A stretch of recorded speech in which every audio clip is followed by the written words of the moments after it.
मैं दैनिक भास्कर समूह को यही कहूंगा कि आज बिहार में जितने समाचार पत्र प्रकाशित हो रहे हैं, इसके कोई संपादक या उनके कोई व्यावसायिक कार्यों को देखने वाले प्रतिनिधि को आज तक कभी हमने फोन नहीं किया कि आपने क्या छाप दिया।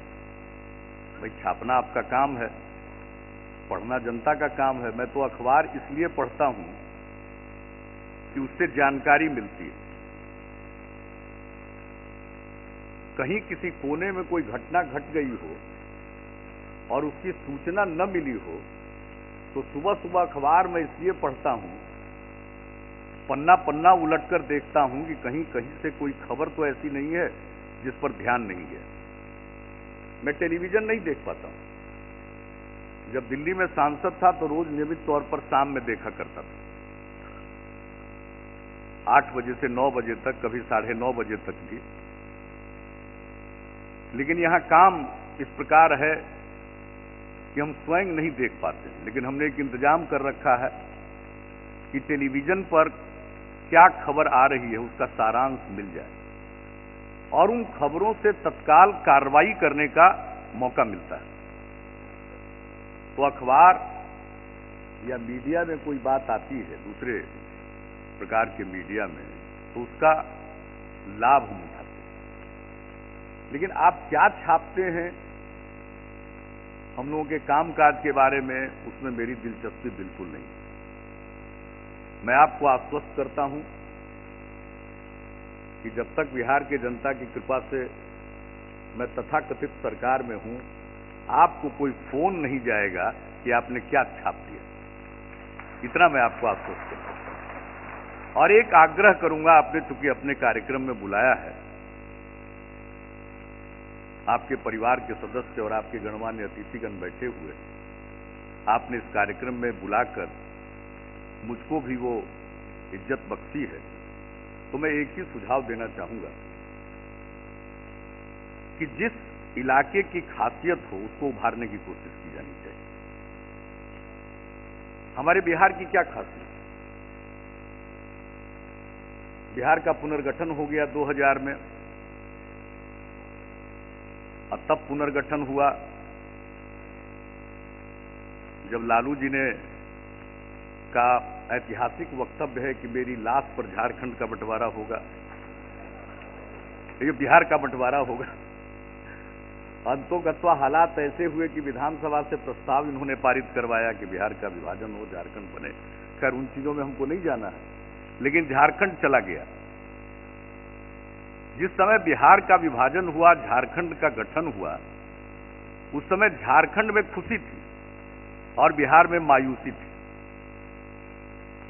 लेकिन आज पुनर्गठन के 14 साल बीते और हालत यह, 14 साल भी नहीं, 13 साल ही बीता है। नवंबर 2000 में अलग हुआ था और आज हालत यह है कि बहुतों को याद भी नहीं है कि झारखंड का हिस्सा कभी बिहार में था। अब बिहार ने अपना राह इस तरह से आगे बढ़ाया। मैंने हमेशा लोगों को कहा कि झारखंड अलग हो गया, खान खदान झारखंड में जरूर चले गए, लेकिन विरासत बिहार में। हमारी सबसे बड़ी ताकत है हमारी विरासत, हमारी सबसे बड़ी ताकत है हमारे लोग, हमारे मेहनती लोग और हमारी मेधावी युवा पीढ़ी। ये हमारी सबसे बड़ी ताकत है। और बिहार की खासियत है कृषि। 76% लोग आज भी अपनी आजीविका के लिए कृषि पर निर्भर है। तो मैं आपसे 3 आग्रह करूंगा। ये जो बिहार की खासियत है, विरासत है, हजारों साल पुराना इतिहास है, और बिहार सिर्फ देश का इतिहास नहीं है, ये पूरी मानव सभ्यता का इतिहास है। हमने जोर दिया, आजादी के बाद शायद ही कहीं खुदाई की गई, बहुत कम की गई। और हमने केंद्र सरकार से भी बहुत आग्रह किया, लेकिन आग्रह करने के बाद यहाँ के महत्वपूर्ण पुरातात्विक स्थलों की खुदाई शुरू नहीं हुई। तो हमने तेल्हड़ा, एक जगह है नालंदा में, वहां का टीला था, वहां के लोगों ने बताया कि ये भी ऐतिहासिक जगह है और ह्वेनसांग के यात्रा वृतांत में भी उसकी चर्चा है। तो जब एएसआई करने को तैयार नहीं हुआ तो हमने राज्य सरकार की तरफ से ही उसकी खुदाई करवाना शुरू किया 2009 में। और आपको मालूम है कि चार साल के अंदर अब वहां भी एक विश्वविद्यालय था, इसके सारे प्रमाण मिल रहे हैं। और एक साथ एक स्थल पर मौर्य काल का, गुप्त काल का और पाल काल का तीनों के अवशेष वहां मिल गए। तो ये जो हमारी विरासत है, ये हमारी खासियत है। और आज ही आपको खबर मिली होगी, औरंगाबाद में मैं चुनाव के प्रचार में गया था, ऊंचे टीले पर ही वो मीटिंग थी। हमने अपना राजनीतिक भाषण देने के पहले उस जगह को देखने के बाद कहा कि ये कोई बहुत ही ऐतिहासिक स्थल है, ये पुरातात्विक स्थल है और चुनाव के बाद मैं यहां दोबारा आऊंगा और मैं देखूंगा, विशेषज्ञ आएंगे, अध्ययन करेंगे और यहां क्या खासियत है इसके बारे में उभारने की उसको कोशिश करेंगे। और आज आपने अन्य समाचार पत्रों को देखा होगा तो कहीं खबर छपी है कि ईसा पूर्व 10 से 15 साल वर्षों के अवशेष मिलने की वहां संभावना। हम सिंधु घाटी सभ्यता की बात करते हैं, 5-6 हजार साल पुराना, या अन्य नदी घाटी सभ्यताओं की बात होती है दुनिया के अनेक कोने में, वो 5-6 हजार, 8 हजार, 10 हजार साल पुराने। यहां वो जगह मिल रही है, उसकी संभावना है। तो ये हमारी खासियत है। यहां का चिरांद है, जहां के सुरेंद्र किशोर जी आपके, जाकर वहां देख लीजिए। चेचर है, ये नालंदा, विक्रमशिला, वैशाली की बात मैं नहीं कह रहा। अभी बमुश्किल बड़े प्रयास के बाद जब एएसआई के लोग आए और तेल्हड़ा की खुदाई को देखा उन्होंने, पहले तो मेरे अनुरोध करने पर भी बलराजगढ़ की खुदाई उन्होंने बंद कर दी थी, किया ही नहीं, पहले कभी किया, कुछ पानी आ गया, उन्होंने खुदाई बंद की। जब हम वहां गए थे हमने देखा 122 एकड़ में फैला हुआ विशाल भूभाग और वो पुरातात्विक स्थल जिसके दीवार की ईंट कम से कम 2200 साल पुरानी, ये वहां विशेषज्ञों ने और इतिहासकारों ने मुझे बताया। तो हमने उसके लिए आग्रह किया, पहले तैयार नहीं हुए, लेकिन जब तेल्हड़ा की खुदाई को देख करके एएसआई की टीम लौटी तो बलराजगढ़ में फिर से खुदाई का प्रयास हुआ। कितने हजार साल पहले का इतिहास यहां अलग अलग हिस्सों में दफन है। ये है हमारी खासियत। कृपा करके आप इस विषय को अपनाइएगा और इसमें कुछ विशिष्टता हासिल करने की कोशिश कीजिए। शायद ये पूरे बिहार की ही नहीं, पूरे देश की और शायद पूरे मानव जाति की सेवा होगी। तो एक तो हमारा ये आग्रह। दूसरा, हमारा सबसे अधिक जिसको कोर कॉम्पिटेंस कहते हैं, वो कृषि में हो सकता है। तो आप कृषि के मामलों को और कृषि के लिए जो हो रहा है और किया जाना चाहिए उस पर आप जरूर विशेष पहल करें। और तीसरी बात, हमारी युवा पीढ़ी मेधावी, तो इसके लिए आप प्रयास कीजिए। और जिस तरह से नारी सशक्तिकरण की दिशा में बिहार में काम हुआ है, बिहार पहला राज्य है जहां महिलाओं को पंचायती राज संस्थाओं में और नगर निकायों में 50% स्थान आरक्षित किए गए। बिहार पहला राज्य है। और अब तो लड़के और लड़कियों की संख्या स्कूलों में लगभग बराबर हो रही है। पहले लड़कियां स्कूल माँ बाप कम भेजते थे।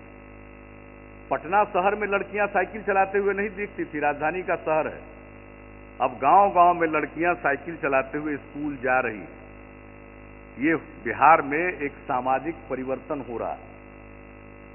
तो ये जो सामाजिक परिवर्तन हो रहा है, जो हमारे हाशिए पर बैठे हुए लोग हैं वो जाग रहे हैं, महिलाएं संगठित हो रही हैं, उनका सशक्तिकरण हो रहा है, उनमें जागृति आ रही है, ये सारी खासियत है। इन चीजों को उभारने की आप कोशिश करें, मेरा सुझाव है। और कल से ही आप हमारे सरकार की जितनी आलोचना हो सकती है वो करें। मैं आपका स्वागत करूंगा, उसमें कोई दिक्कत नहीं। और मैं तो यह भी कहूंगा कि मेरी तस्वीर भी मत आप छापिए। जिनको तस्वीरें देखना समाचार पत्रों में और मीडिया में अच्छा लगता होगा, उनकी तस्वीरें आप खूब छापिए। मेरी कोई ख्वाहिश नहीं है, बहुत देख लिया।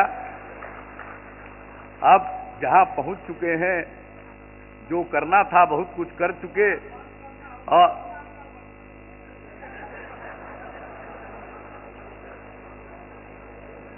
अब कम से कम इतना तो माने, इतना तो आप मान लिए। लेकिन हम ये दावा नहीं करते, ये लालू जी कह रहे हैं कि अगर हमको दिखाना और लिखना बंद कर देंगे तो अखबार बंद हो जाएगी। ये हम नहीं कह रहे। पता नहीं, शायद लालू जी को लगता होगा कि हम हैं तो वो भी हैं। देखिए, सबकी कहानी ऊपर वाले ने लिख दी है। किसको क्या करना है, किसको कहां जाना है, किसको क्या पाना है, ये तो सब ऊपर वाले ने लिख दिया है। बाकी तो सब हम अपना कर्तव्य करें, मेहनत करें, कोशिश करें कि अपना बिहार मजबूत बने, सुंदर बने, और बिहारी कहलाना कभी अपमान का विषय न हो, सब दिन शान का विषय हो। और ऐसा बिहार बनाए कि हमारे शिंदे साहब के राज्य में कभी बिहारियों को, ये नहीं करते हैं, बिहारियों को कभी अपमानित नहीं होना पड़े। हम क्यों अपमानित हों? हम अपने बिहार को ही इतना सुंदर बनाएंगे, दूसरे लोग आएंगे यहां, हम उनका स्वागत करेंगे, तहे दिल से स्वागत करेंगे। तो इन्हीं शब्दों के साथ दैनिक भास्कर समूह को, रमेश अग्रवाल जी को, आपके पूरे समूह के सदस्यों को मेरी ढेर सारी शुभकामनाएं। आप तरक्की कीजिए, आगे बढ़िए, स्वस्थ प्रतिस्पर्धा में आगे बढ़िए। इन्हीं शब्दों के साथ मैं आप सबको अपनी ओर से शुभकामनाएं देता हूं। बहुत बहुत धन्यवाद। जय हिंद, जय बिहार।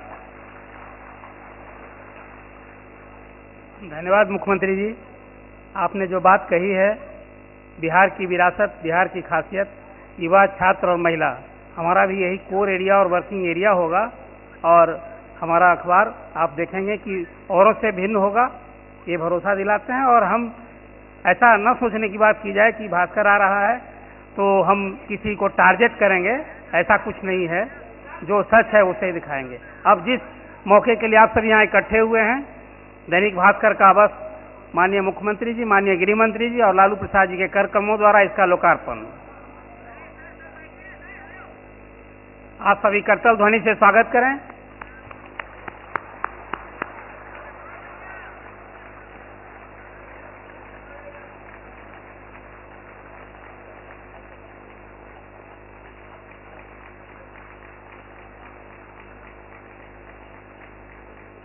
अब ये 14वां राज्य बिहार से, पटना से ये दैनिक भास्कर का 67वां संस्करण आपके सामने है। अब इस मौके पर अब 2 मिनट का वक्त रह गया है, 1 मिनट। अब अपने संपादक श्री ओम गौर साहब से निवेदन करें कि आप सभा मंच पर आएं और माननीय मुख्यमंत्री को मोमेंटो प्रदान करें, स्मृति चिन्ह प्रदान करें।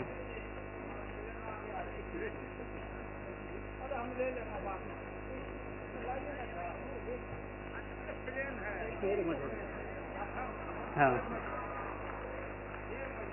अब मैं श्री मनीष झा और ऋतुराज जी से निवेदन करूंगा, आप सभा मंच पर आएं और माननीय गृह मंत्री श्री सुशील कुमार शिंदे जी को आप मोमेंटो प्रदान करें। श्री अनिल सिंह और विवेक चौधरी जी आप आए सभा मंच पर और माननीय श्री लालू प्रसाद जी को मोमेंटो प्रदान करें।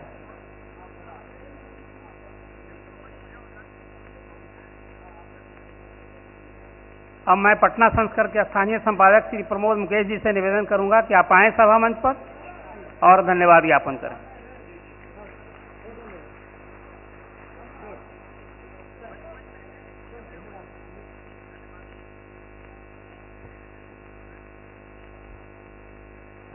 दैनिक भास्कर समूह के आमंत्रण पे और इस अखबार के लॉन्चिंग समारोह में आने के लिए हम केंद्रीय गृह मंत्री श्री सुशील कुमार शिंदे जी, बिहार के माननीय मुख्यमंत्री नीतीश कुमार जी और पूर्व मुख्यमंत्री लालू प्रसाद जी, और सभागार में उपस्थित हमारे सभी अतिथियों का तहे दिल से धन्यवाद करते हैं कि आप सभी आए और इस स्वर्णिम अवसर को आपकी उपस्थिति ने यादगार बना दिया। धन्यवाद।